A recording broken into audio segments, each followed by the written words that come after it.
हा जर भाग तुम्हाला कळला तर मग बुद्धाचं केवळ पुस्तक वाचायचं किंवा पारायण करायचं किंवा हे बुद्धाने केलं म्हणायचं सोडून द्यायचं, प्रत्यक्षात त्याच्या उलट वर्तन करायचं, तर हे गडबडीच आहे किंवा हे असं करू नये हे या प्रसंगी मी आपल्याला सांगतो.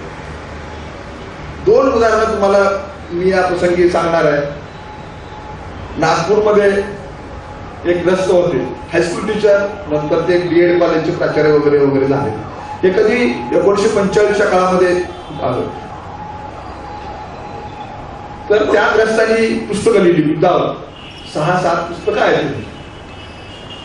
आता हा मनुष्य आपला, पण त्यांनी जी बुद्धावर पुस्तकं लिहिली त्यामध्ये बाबासाहेबांचा कुठं उल्लेख सुद्धा येत नाही किंवा बाबासाहेबांच्या दृष्टिकोनाचा उल्लेख आढळत नाही. का आढळत नाही? कुणाला प्रश्नच पडत नाही. हे जेव्हा 80च्या काळामध्ये आम्ही बुद्ध धर्माचा अभ्यास करायला सुरुवात केली, वाचायला वाढत आपला माणूस आहे आणि बुद्धावर पुस्तक आहे तर ते वाचलं पाहिजे किंवा शिकलं पाहिजे, त्यासाठी पुस्तकं घेतली. आणि मग लक्षात आलं की हे असं कसं काय. तर याचं एक रिडलच आहे, हे आपल्याला कळत नाही. ते असं कसं होऊ शकतं? म्हणजे बाबासाहेब वजा करून बुद्ध सांगणं. नंतर पुढे 90 मध्ये त्यांचा एक लेख त्यांनी पाठवला आणि तो आम्ही दमलिपीत छापला नाही म्हणून रागावून त्यांनी आमच्या विरुद्ध म्हणजे दोघांच्या विरुद्ध, आमच्या कोण राजधानी मी या दोघांच्या विरुद्ध एक लेख लिहिला. कुठं लिहिला? अश्विदर्श मध्ये, दिवाळी अंकामध्ये 96-97च्या अंकामध्ये काहीतरी आहे. काय की विनय कांबळे आणि राजा राणे हे बौद्ध धर्माचे मारेकरी आहेत. आता कोण मारेकरी खरं आहे? खरं तर तो स्वतःच आहे. आणि त्याचा लेख कोण छापतोय? तर गंगाधर पानतावणे. का छापतात? नागपुरी आहेत, ते त्यांच्या पोट जातीचे आहेत. हे जे पोट जातीचं राजकारण आहे, जातीचं राजकारण आहे, ते यातून सगळं होतं. तर हे सांगितलं पाहिजे, मला कळलं पाहिजे. आपण वाचतो ते आता ते बाबा महाराज ते कीर्तनातून एक म्हणत असतो, लोक ऐकतात पण ऐकत नाही. म्हणजे श्रवण करतात पण स्वतःमध्ये परिवर्तन करत नाही. तसंही आहे, वाचतात पण काय वाचतात? अक्षर वाचतात, त्यातले विचार, त्याचं काय मांडणी वगैरे काही कळत नाही. हे असला आपला शिकलो म्हणजे काय शिकलो? आपण साक्षर झालो. असला साधा अर्थ आहे, दुसरा काय नाही. विचार प्रक्रिया तुमची चालू झाली पाहिजे, विचार करायला शिकलं पाहिजे. ते चूक का बरोबर हे तुम्हाला सांगता आलं पाहिजे. मी केवळ हे बुद्धाच्या भाषेत सांगायचं तर सांगणारा सांगतो, तो गोड शब्द सांगतो, आपल्या गावचा आहे, जिल्ह्यातला ओळखीचा आहे किंवा नातेवाईक आहे किंवा आणखी काय जास्त शिकलेला आहे किंवा गोड सांगतो किंवा फुकट सांगतो, घरी येऊन सांगतो, असलं काही मानू नका. जर ते सत्य असेल, जर ते लोकांच्या कल्याणात असेल, समाजाच्या हितात असेल तर प्रमाण माना, नाहीतर प्रमाण मानू नका. तर तसं तुम्ही केलं पाहिजे. केवळ मी सांगतो म्हणून हे काय ऐकायची गरज नाही, तुम्ही तपासून पाहिलं पाहिजे की. आणि मग हे लोक जे मोठी नाव आहेत आपल्यातली ते काय करतात? मी जे आता हे सांगितलं खेडकर आणि पानतावणे याचं तपासून बघितलं पाहिजे. पानतावणेनी त्याच्यावर एक दिवाळी अंकाचा 1/3 भाग, म्हणजे समजा दिवाळी 200 पानाचा असेल तर 60 पानं त्याच्यासाठी सेक्शन करून घातले. आणि ते फार बुद्धिमान होते आणि तत्वज्ञ होते वगैरे वगैरे असतात. म्हणजे गौरव अशा माणसाचा, ज्या माणसाचा उल्लेख सुद्धा करू नये त्या माणसाचा गौरव का करता तुम्ही? तर हे क्रांती आहे. तुम्ही आंबेडकर आम्ही आहे का आंबेडकर विरोधक आहात हे आता आपण काय त्याबद्दल बोलायचं. दुसरे कॉम्रेड शरद पवार, ते स्वतःला आता ते खरं तर मॅट्रिक शिकलेले, फक्त केवळ मॅट्रिक शिकलेले. आणि नंतर ते जेएस स्कूल ऑफ आर्ट मध्ये शिल्पकला चित्रकला यासाठी त्या कोर्सला ऍडमिशन घेतलं आणि ते सोडून दिलं मध्येच ते सुद्धा.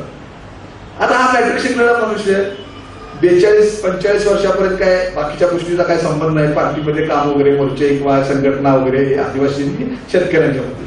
पण पुढे त्यांनी काय अभ्यास केला होता आपण समजू.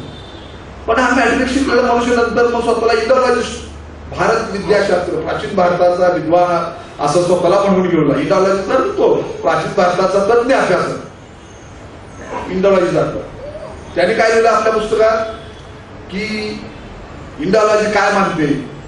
तर इंडॉलॉजी थेरवाद, म्हणजे बुद्धाच्या विचारात, बुद्धापासून ते तंत्रज्ञानापर्यंत, म्हणजे 8व्या-9व्या शतकापर्यंत जो विकास झाला, म्हणजे पहिली 500 वर्षे आणि ही नंतरची 900, म्हणजे 1400 वर्षाचा जो टोटल बौद्ध धर्माचा पट आहे सगळा, तो सगळा म्हणजे बौद्ध धर्म. आणि बाबासाहेबांनी त्यातला क्रांतिकारी भाग जो तंत्राचा आहे, जो अत्यंत घाणेरडा आणि ज्याचा उल्लेख सार्वजनिक ठिकाणी करणं अशक्य आहे, अशा गोष्टीचा तो भाग आहे. तर तो भाग क्रांतिकारी आहे, तो बाबासाहेबांनी वजा केला म्हणून बाबासाहेबांना दोष दिला जातो. ते काय करतात कम्युनिस्ट लोक आणि हे उच्च जातीचे दुसरे लोक, त्यांना बाबासाहेबांची धर्मक्रांती हाणून पाडायची आहे, त्याचा हा तो प्रतिक्रांतीचा भाग आहे. स्वतःला ते क्रांतिकारी समजतात तर ती प्रतिक्रांतीचा भाग आहे. तर हे जे असं आहे त्रैलोक्य किंवा आणखी त्याच्या तत्सम संघटना, कुणाकडे काही बुद्धिझमचं नॉलेज नाही. आता तुम्ही म्हणाल की तुमचा अधिकार काय, तुम्ही एवढं बोलता, तुम्ही काय केलं.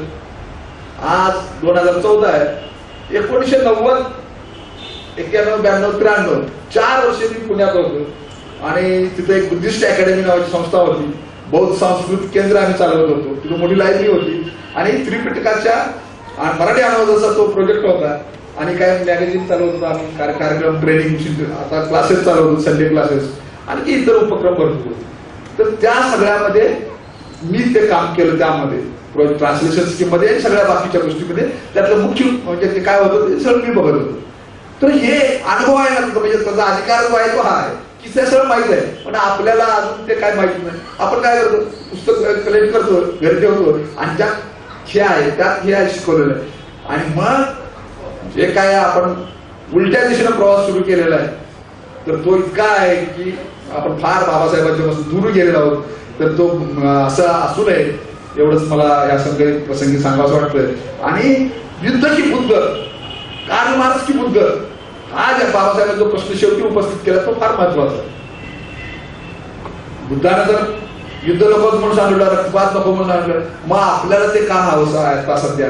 हा एक अज्ञानाचा अडाणीपणाचा भाग आहे. असं बाबा कालच्या व्याख्यानामध्ये गिरीश मोरेने सांगितलं आपल्याला, डॉक्टर गिरीश मोरेने, की आमचा संघर्ष कुणाशी आहे, हिंदू माणसाशी आहे का हिंदूंच्या शास्त्राशी आहे. आमचा संघर्ष त्या हिंदू शास्त्राशी आहे, माणसांशी नाही. कम्युनिझम मध्ये असं असतं की जाती लढा आणि वर्ग लढा असं जर दोन केलं तर वर्ग लढा, शोषक आणि शोषित, शोषितांनी लढा द्यायचं, युद्ध करायचं म्हणजे काय करायचं, शोषितांनी शोषकांना ठार मारायचं, ती सत्ता ताब्यात घ्यायची आणि राज्याचं हुकुमशाहीने राज्य चालवायचं, कारण पुन्हा शोषक येऊ नयेत म्हणून. तर हे वर्ग लढा, मारायचं, रक्तपात करायचं, त्याशिवाय शक्यच नाही. बंदुकीच्या नळीतून सत्ता येते, हिंसा ही क्रांतीची आया असते, वगैरे वगैरे वाक्य तुम्हाला माहित असतील. तर हे सर्व तिथं आहे. जाती लढत काय, समजा जाती लढा लढायचं, लढा शब्द आहे म्हणून सांगतो तुम्हाला. जाती किती आहेत, ब्राह्मण, क्षत्रिय, वैश्य, शूद्र आणि आपण अस्पृश्य, हे 4-5 तर घटक झाले. पण त्याच्या 3-4 हजार जातीचं काढलं गेली, कोड जातीचं वगैरे आणखी जास्त. तर जाती लढा म्हणजे कुणी कुणाला मारायचं, मग यात कुणी कुणाला मारायचं. समजा ब्राह्मणांना मराठ्यांनी मारलं, 47-38 आपण ते पाहिलेलं आहे, मारलं, काय झालं, ते पुन्हा आणि अतिरेकी बनले, ब्राह्मणच अतिरेकी बनले. त्यांनी पद्धतशीर केलं की मराठ्यांचंच ब्राह्मणीकरण करून टाकलेलं. आता मराठ्यांना कुणी मारायचं, हिंदू मराठ्यांना वैशाली मारायचं, वैशाला कुणी मारायचं, शूद्रांनी मारायचं, आणि या सगळ्यांना कुणी मारायचं तर आपण मारायचं. हे शक्य आहे का. माणसं मारायची चळवळ नाही आपली, माणसं जिवंत ठेवायची, त्यांची बौद्धिक पुनर्रचना, त्यांची मानसिक पुनर्रचना करायची, हे काम आपलं आहे. हे लोकशाहीच्या मार्गाने होतं, कायद्यानं होतं, संविधानिक मार्गाने होतं. ते बाबासाहेबांनी केलं, शिकवलेलं आपल्याला.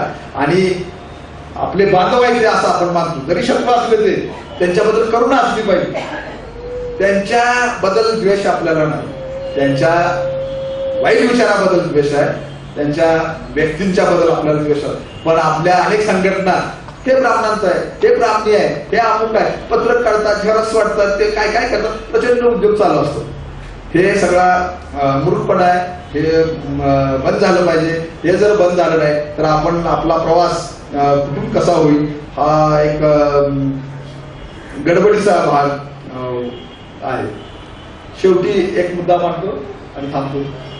बाबासाहेबांचं वाक्य आहे, बाबासाहेबांनी सांगितलं, चांगले विचार केवळ चांगले आहेत, त्यांचा दर्जा गुणवत्ता चांगली आहे म्हणून टिकत नसतात. आणि वाईट विचार केवळ वाईट आहेत, त्यांचा दर्जा हीन आणि घातक आहे, विषारी आहे म्हणून ते मरत नसतात, आपोआप मरत नसतात. वाईट विचारांना मारावं लागतं, प्रबोधनानं, पुस्तकं लिहून, चर्चा करून, आंदोलन करून, कार्यक्रम करून मारावं लागतं. आणि चांगल्या विचारांना सपोर्ट द्यावा लागतो, आधार द्यावा लागतो, सामर्थ्य द्यावं लागतं, त्याचं संवर्धन करावं लागतं, त्याचं पोषण करावं लागतं, तर ते चांगले विचार.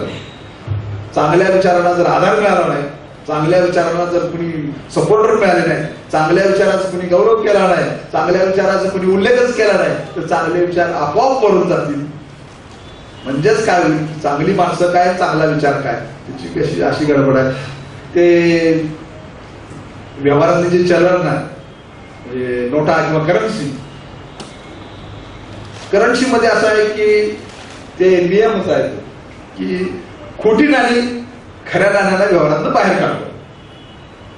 तसं झालेलं आहे आता सध्या. चांगलं जे आहे, आपण काय करतो, चांगली नोट आली की पाकिटात ठेवतो आणि जरा फाटकी किंवा जुनी जरा चुरगळलेली किंवा जरा काय बळकटलेली एकदम ती व्यवहारात देऊन टाकतो आणि चांगली खिशात ठेवली. ह्यानं काय होतं, चांगलं आहे ते बंदिस्त होतं, खरं तर ते व्यवहारासाठी विनिमयासाठी, पण तसं नाही होत, ते बंदिस्त ठेवायचं. आणि ते फाटकं तुटकं मागे काही वर्षापूर्वी सगळीकडे मुंबईत, महाराष्ट्रात आणि कोल्हापुरात सुद्धा फाटक्या नोटा कशा वापरायच्या, चिटकवायच्या. इतकंच नाही तर त्याला प्लास्टिकचं कव्हर करायचं, त्याला ते पॅक करायचं मेणबत्ती लावून, ते सील करायचं आणि फाटकी नोट द्यायची. देणाराही आरामात घेतो, घेणाराही आरामात घेतो. हे असं हे फाटक्या तुटक्या विचारांचं आणि वाईट विचारांचं काम जोरात चालू आहे, सगळीकडे तेच चालू आहे.